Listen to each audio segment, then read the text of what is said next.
Hey you! Great to see you again. If I'm guessing right, you have received an assignment in M-Files and want to make sure you know how to handle it appropriately, correct? Let's go then. When an assignment is sent to you, you will receive an email notification. You can open the assignment directly from the link in the email, or you can find it in your Assigned to Me view.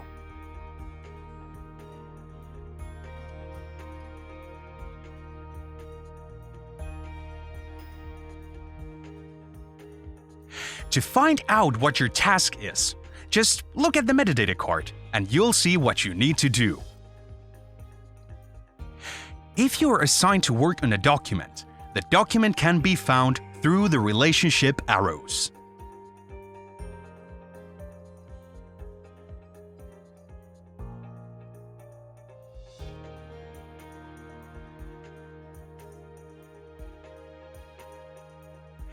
After you've done what you need to do, make sure to mark the assignment completed.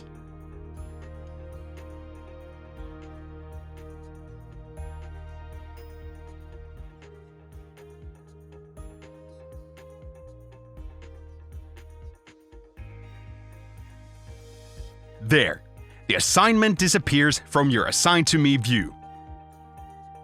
Sending an assignment to another M-Files user is super easy. You can even set a deadline, and if the recipient does not complete the assignment in time, M-Files will start sending them reminders telling them to get working. It's called a deadline for a reason.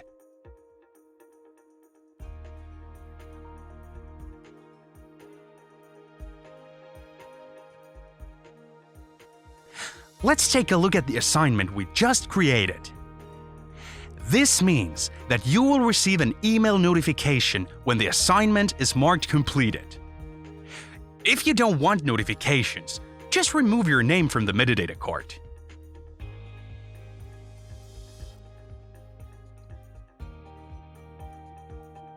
Now, say you want to assign somebody to proofread a document you've been working on. It couldn't be more convenient. Just select a document and create the assignment. This way, M-Files adds the document on the metadata card. Using assignments, make sure that tasks are not lost in emails or forgotten. You can even use assignments as task lists for yourself. At least my colleagues and I do, and you are more than welcome to join us. Okay, it seems I got a little carried away, since you just came in to learn how to complete an assignment. But it did pay off to stay a bit longer, right? Now I'll let you go and try out your new mad skills. See you in the next video.